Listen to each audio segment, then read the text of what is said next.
आदरणीय प्रधानमंत्री जी, आपको नमस्कार, सादर प्रणाम। आज मैं बेहद व्यथित हूँ और मैं सीधे आपसे बात करना चाहता हूँ। अगर मुझसे कोई हिमाकत हो जाए, कोई भूल हो जाए तो मुझे माफ़ कर दीजिएगा। दिल्ली में अगले हफ्ते से घर घर राशन पहुँचाने का काम शुरू होने वाला था। मतलब अब एक गरीब आदमी को राशन की दुकान पे धक्के नहीं खाने पड़ते, बल्कि सरकार बढ़िया तरीके से अच्छे राशन पैक करके उसके घर भिजवाती। सारी तैयारी हो चुकी थी, टेंडर हो चुके थे, सारी तैयारी हो चुकी थी। बस अगले हफ्ते से ये शुरू होने वाला था। ये क्रांतिकारी कदम होने वाला था और अचानक आपने 2 दिन पहले इसको रोक दिया। क्यों सर? आपने ऐसा क्यों किया? पिछले 75 साल से इस देश की गरीब जनता राशन माफिया का शिकार होती आई है। पिछले 75 सालों से हर महीने फाइलों में जनता के नाम का राशन जारी होता है, पर उनको मिलता नहीं है। अधिकांश राशन चोरी हो जाता है। ये राशन माफिया बहुत ताकतवर है सर, बहुत ताकतवर। आज से 17 साल पहले मैंने इस माफिया के खिलाफ आवाज उठाई थी, इस माफिया को ललकारने की हिम्मत की थी। तब मैं दिल्ली की झुग्गियों में, एक एनजीओ में काम किया करता था। उन झुग्गियों में गरीबों को उनका राशन नहीं मिलता था, उनका राशन चोरी हो जाता था। तब हमने हिम्मत की गरीब लोगों को उनका राशन दिलवाने की। नतीजन हम पर 7 बार खतरनाक हमले हुए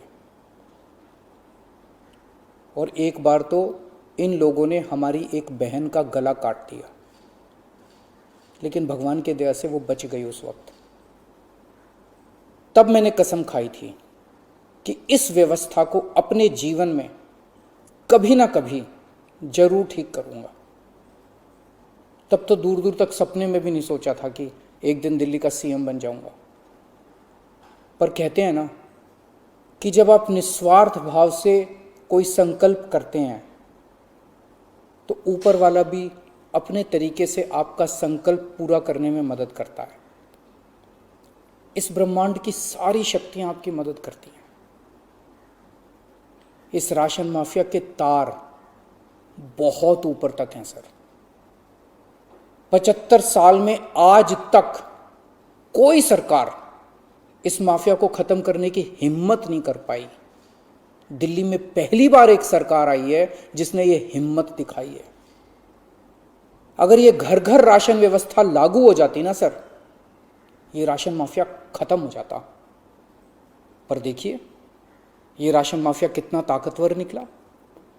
दिल्ली में ये योजना अगले हफ्ते से लागू होने वाली थी और 1 हफ्ता पहले इन्होंने इसको खारिज करवा दिया। आपने ये कह के हमारी स्कीम खारिज की है कि हमने केंद्र सरकार से इसकी अप्रूवल नहीं ली। ये गलत है सर। हमने एक बार नहीं, 5 बार आपकी अप्रूवल ली है। ये रही सारी चिट्ठियां। केंद्र सरकार को हमने इतने सारे खत लिख के बताया कि हम ये योजना दिल्ली में लागू करने जा रहे हैं। कानूनन हमें दिल्ली में ये स्कीम लागू करने के लिए केंद्र सरकार की कोई अप्रूवल लेने की जरूरत नहीं है। कानूनन इस स्कीम को लागू करने के लिए राज्य सरकार पूरी तरह से सक्षम है। लेकिन हम केंद्र सरकार के साथ किसी तरह का कोई विवाद नहीं चाहते थे, इसलिए हमने एक बार नहीं 5 बार आपका अप्रूवल लिया है सर। मार्च के महीने में हमारी योजना पे आपकी सरकार ने कुछ आपत्तियां लगाई, हमने आपके सारे ऑब्जेक्शन पूरे कर दिए। जैसे हमने इस योजना का नाम मुख्यमंत्री घर घर राशन योजना रखा था। आपने ऑब्जेक्शन लगाया कि हम इस योजना का नाम मुख्यमंत्री के नाम से नहीं रख सकते। हमारा मकसद अपना नाम चमकाने का नहीं था, हमारा एक ही मकसद था किसी भी तरह से ये स्कीम लागू हो और गरीबों को उनका राशन मिलने लगे। हमने आपकी बात मान ली, हमने स्कीम से नाम ही हटा दिया, और भी आपने जितने ऑब्जेक्शंस किए हमने सारे मान लिए। इस सब के बावजूद भी आप कहते हो हमने आपकी अप्रूवल नहीं ली। और कैसे अप्रूवल लेते हैं सर? अब और कैसे अप्रूवल लें? इस सब के बाद भी आपने ये स्कीम खारिज कर दी, क्यों सर? लोग पूछ रहे हैं, अगर इस देश में पिज्जा की होम डिलीवरी हो सकती है, बर्गर की होम डिलीवरी हो सकती है, स्मार्टफोन और कपड़ों की भी होम डिलीवरी हो सकती है, तो फिर गरीबों के घरों में राशन की होम डिलीवरी क्यों नहीं होनी चाहिए? सारा देश जानना चाहता है आपने ये स्कीम खारिज क्यों की सर? आपने ये भी लिखा है कि चूंकि राशन दुकानदारों ने दिल्ली हाई कोर्ट में इस योजना के खिलाफ केस कर रखा है, इसलिए ये स्कीम खारिज की जा रही है। इस बात पे आप स्कीम कैसे खारिज कर सकते हैं? ये राशन दुकानदार इस योजना के खिलाफ हाई कोर्ट से स्टे लेने गए थे। हाई कोर्ट ने इन्हें स्टे देने से मना कर दिया। जब हाई कोर्ट ने इन्हें स्टे नहीं दिया, तो आपने इस स्कीम पे स्टे कैसे लगा दिया? आपको इन राशन वालों से इतनी हमदर्दी क्यों है? अगर आप राशन माफिया के साथ खड़े होंगे सर, तो इस देश के गरीब लोगों के साथ कौन खड़ा होगा? दिल्ली के उन 70 लाख गरीब लोगों का क्या होगा जिनका हर महीने ये राशन माफिया राशन चोरी कर लेता है? उन 20 लाख गरीब परिवारों की कौन सुनेगा? और एक बात, उस हाईकोर्ट के केस में केंद्र सरकार भी पार्टी है। कोर्ट में केंद्र सरकार ने अपना जवाब दाखिल किया है। क्या कहा है कोर्ट में केंद्र सरकार ने? केंद्र सरकार ने कोर्ट में हमारी इस योजना के खिलाफ एक भी आपत्ति नहीं की है। जब कोर्ट में आपको हमारी योजना के खिलाफ कोई आपत्ति नहीं है, तो फिर कोर्ट के बाहर अब इस योजना को खारिज क्यों किया जा रहा है? ये कोरोना का बहुत कठिन समय है।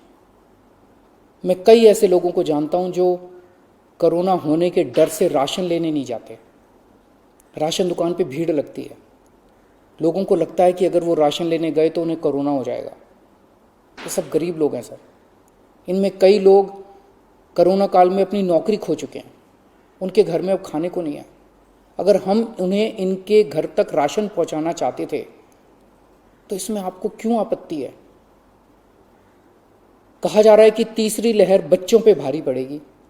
अगर उनके माता पिता को राशन दुकान पे भीड़ की वजह से कोरोना हो गया, तो उनके बच्चे भी तो फिर कोरोना ग्रसित हो जाएंगे। मुझे तो लगता है सर कि कोरोना काल में केवल दिल्ली ही नहीं बल्कि पूरे देश में घर घर राशन योजना तक या घर घर तक राशन पहुंचाने की इस योजना को लागू कर देना चाहिए। ये दुकानें सुपर स्प्रेडर हैं। राशन की दुकानों पे लगने वाली भीड़ से बचा जा सकेगा। कितने ऐसे बुजुर्ग हैं सर जो राशन की दुकान से राशन लेने नहीं जा सकते? कितनी ऐसी गर्भवती महिलाएं हैं जो राशन की दुकान से राशन नहीं ला सकती? अगर हम उनके घर राशन पहुंचाना चाहते हैं तो इसमें क्या समस्या है? केंद्र सरकार के कुछ ऑफिसर कह रहे हैं कि इस स्कीम के खारिज होने का असली कारण यह है क्योंकि केंद्र सरकार का राशन है। यह योजना लागू करके दिल्ली सरकार को इसका श्रेय क्यों मिलना चाहिए? सर यकीन मानिए, यह काम मैं रत्ती भर भी क्रेडिट के लिए नहीं कर रहा। मेरा सिर्फ एक ही मकसद है, किसी भी तरह गरीबों को उनका पूरा राशन मिले। आप प्लीज मुझे यह लागू कर लेने दीजिए। सारा क्रेडिट आपका, सारा श्रेय आपका। मैं खुद सारी दुनिया से कहूंगा खड़ा होकर कि ये योजना मोदी जी ने लागू की है। और फिर ये राशन ना आपका है ना मेरा है। ये राशन ना आम आदमी पार्टी का है ना भाजपा का है। ये राशन तो इस देश के लोगों का है और इस राशन की चोरी रोकने की जिम्मेदारी हम दोनों की है। इस वक्त देश बहुत भारी संकट से गुजर रहा है। ये वक्त एक दूसरे का हाथ पकड़ के मदद करने का है। ये वक्त एक दूसरे से झगड़ने का नहीं है। लोगों को लगने लगा है कितनी मुसीबत के समय भी केंद्र सरकार सबसे झगड़ रही है। आप ममता दीदी से झगड़ रहे हैं, झारखंड सरकार से झगड़ रहे हैं, आप लक्षद्वीप के लोगों से झगड़ रहे हैं, महाराष्ट्र सरकार से लड़ रहे हैं, दिल्ली के लोगों से लड़ रहे हैं, किसानों से लड़ रहे हैं। लोग इस बात से बहुत दुखी हैं सर कि केंद्र सरकार सबसे लड़ रही है। ऐसे देश कैसे चलेगा? आप हम सबसे क्यों लड़ रहे हैं? हम सब आपके ही हैं, हम सब भारतवासी हैं। ऐसे में हम सब आपस में लड़ेंगे तो कोरोना से कैसे जीतेंगे? हमें आपस में नहीं लड़ना, हम सबको मिलके कोरोना से लड़ना है।